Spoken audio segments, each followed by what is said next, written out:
Kakapasok lang mga kababayan, Pangulong Duterte inaresto ng mga pulis. Pagdating po sa airport, inaresto na po siya ng mga pulis at ito nga daw po ang sabi ni Diwata, may utos ang Interpol.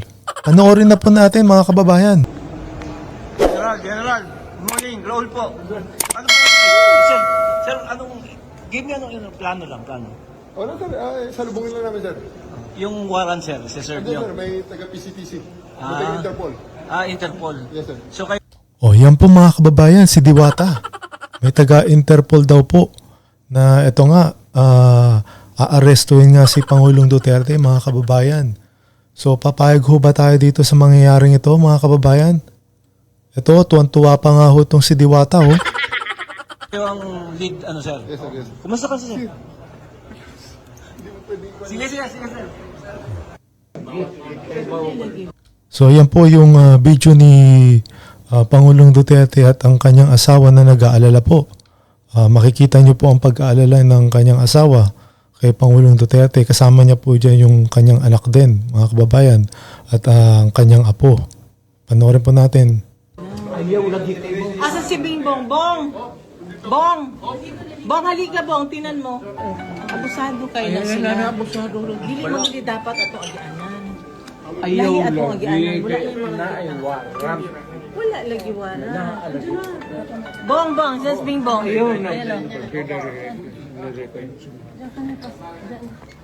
Yan po, kasama niya po si Attorney Meldea. At least kasama niya po siya mga kababayan.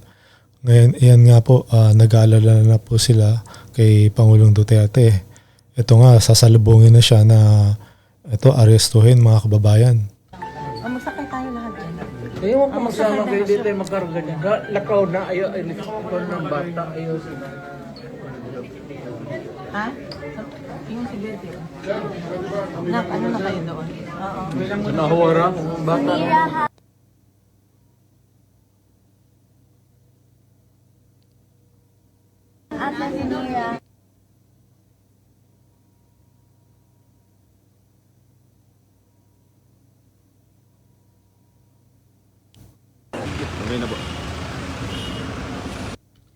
Yan po si Senador Bongo. Tinatanong niya po yung yung spokesman ng PNP at anong dahilan kung bakit dadalhin nga si Tatay Digong. Panoorin ho natin. Yes. Hindi ako pinansin niya na yun.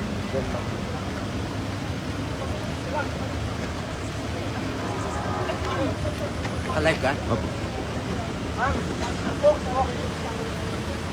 Tagapagsalita ka ng PNP, pwede ba kaming pumasok doon? Sabi ni General Marbil kanina, pwede pumunta doon sa fight field. Pwede mo sabihin, alang namin? Ma'am, pwede po tagapagsalita ng PNP.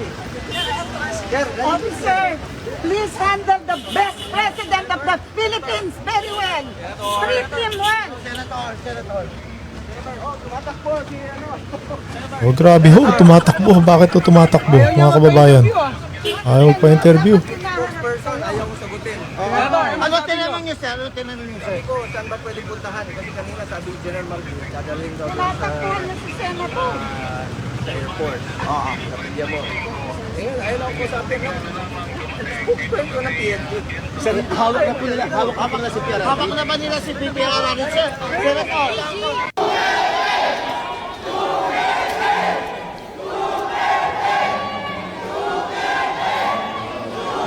So, people power na to mga kababayan. Oh.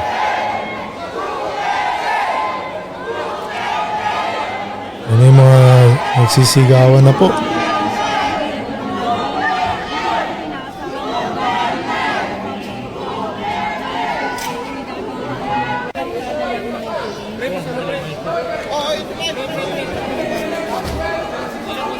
Si Senator Bongo nandito.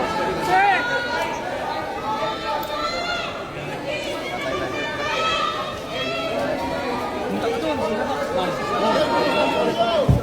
Sir, magkala kami ng mic. MBJ! Sir! PDP. Dito lang ako. Dito lang ako.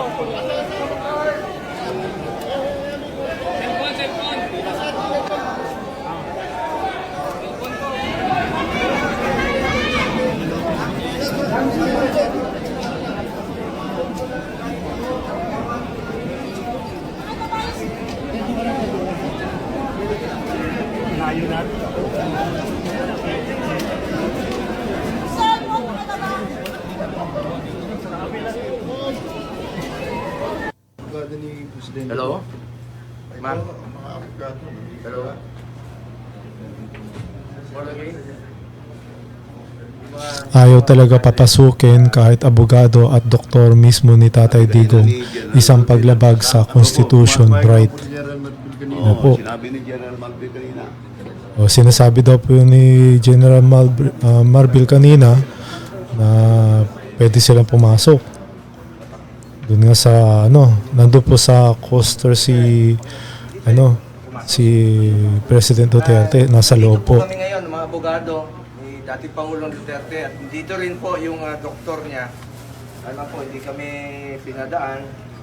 May instruction po si Ruth, no? Hindi kami papasukin.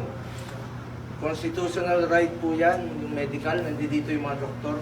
Doc Agnes?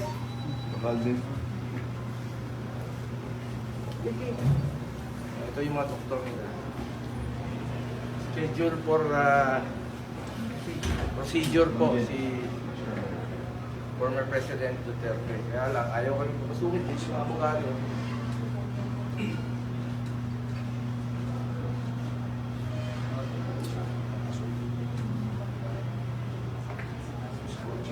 Under instruction lang sila eh. Make it up record na we are being prevented from proceeding to see the President because the guard is under instruction not to allow us to see him. Wala kayo. I know. You're working with her. Kanina, sabi ni General Malvin, pwede ko samahan eh. Sinabi ni General Malvin sa akin, sasamahan ko siya eh. Dito sa coaster. Napakasinungaling ho talaga tong yung PNP natin, mga kababayan. Ma'am, pinabawal kayo? Ano po na ilak lang po yung pinto. Yun lang po yung tinanggap ng instruction. You are under instruction to prevent anybody from seeing Ang the instruction President. lang, no po. Ang instruction po sa amin ay to secure the door. Close lang po. I-close lang po. Kahit ano po mangyari, i-close lang po. Maski ng mga abogado. Abogado mismo yan. Hindi ko na po dadagdagan sa Tapos mga doktor. Sino ang nagbigay sa inyo? yung mga... Is there a particular person who gave you instruction? Ha? Sino authority? Mga security officer din po na nasa yung above din po sa sumusunod po. Grabe na ho. Grabe na ho yung ginagawa nila.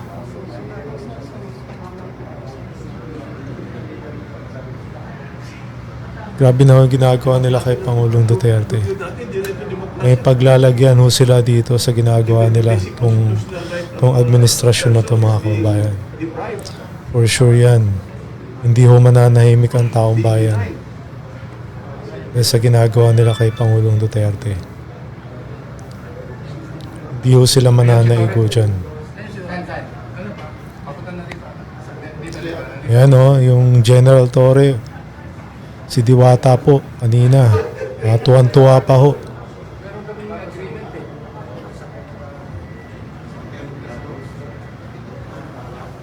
Yan ho, mga kababayan, yung si Diwata, hindi ho sumusunod yan sa mga agreement nyo na yan, mga kababayan. Then, sila ho yung mga sinungaling. Tsaka talagang ho, ito, planado na ho nila to, mga kababayan. Na talagang, ito nga, kaya nga ilang beses na nila binabalita na ito nga, aarestuhin nga to si Pangulong Duterte. Yun nga, nangyari. Nangyari na nga, mga kababayan. Yan na po yung ginagawa nila kay Pangulong Duterte sa ngayon. Ang gusto lang ho natin na naging masaayos lang po si Pangulong Duterte at yung kalusugan niya ho. Ipag-pray po natin siya mga kababayan. Dito sa ginagawa nilang pangharas kay Pangulong Duterte. At wala daw pong ano to ha. Abogado, doktor. Warrant of arrest mga kababayan. Ayaw daw, doktor. Constitutional right yan ng bawat Pilipino. Importante po ang kalusugan. Dati Pangulo, 80 years old na po siya sa March 28. Malis na. Malis tayo. Wala tayong magawa dito. Umalis na ho yung bus. Roster, madami hong kasama ho. Mga batalyon. Mga pulis ho. Oh. Grabe ho, grabe mga kababayan. Grabe na ho itong ginagawa nila kay Pangulong Duterte. Usap ko yung pamilya niya. Usap ko yung si Ma'am Hanilet. Nakausap ko si former Secretary Medaldea. Ito na po yung pinaka-latest update ni Daw sila sa loob ng Senador Bongo. sa Villamor. So inaantay namin makapasok po ngayon. Sir, ano lang sabi sa inyo? Pagkababa ng eroplano, kinuha na siya ng Interpol, gano'n? Hindi ko alam kung sinong kumuha sa kanya, pero may mga pulis. At hindi ko kami pinapasok, pinagbawalan po. Ako, ang mga doktor niya. Doktor po ang kasama ko. Oo. Sir, may sabi kasi na yung arrest warrant daw po is from Interpol. Hindi ko pa po makukonfirma yan.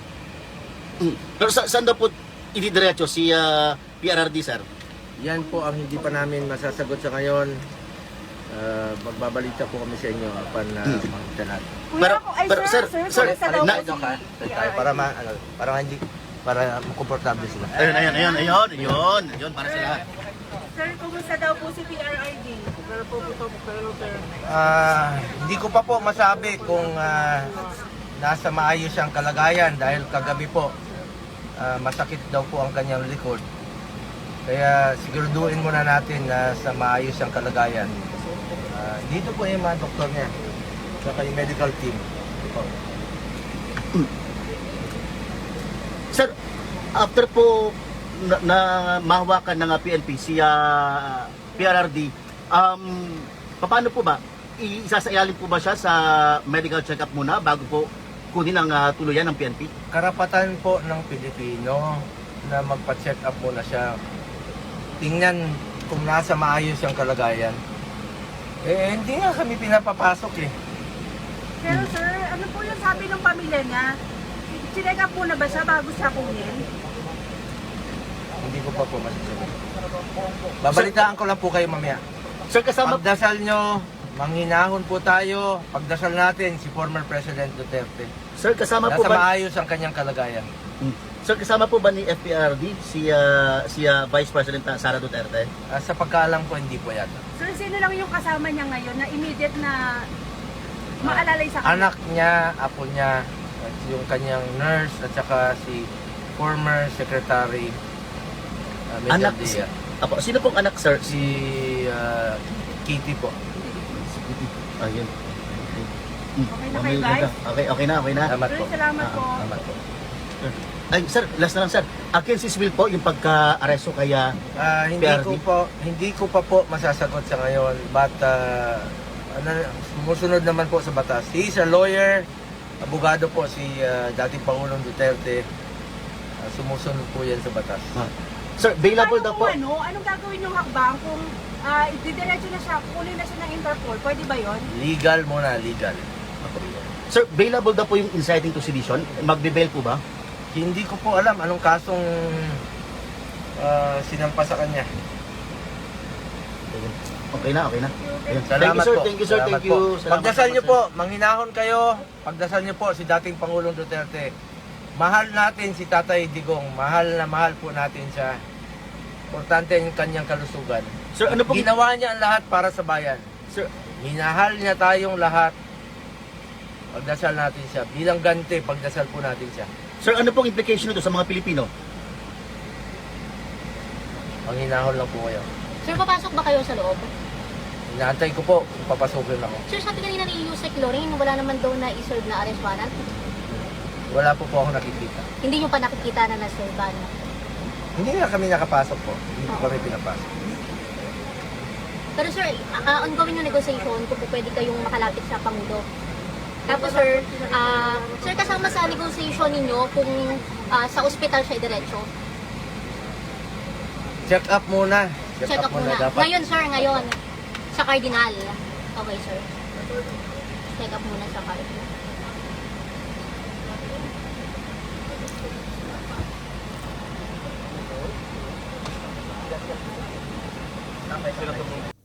So yan po mga kababayan, ipagdasal po natin si Pangulong Duterte, lalo ang kanyang kalagayan sa ngayon. Sana po nasa maayos siya at hindi po siya pababayaan ng ating Panginoon.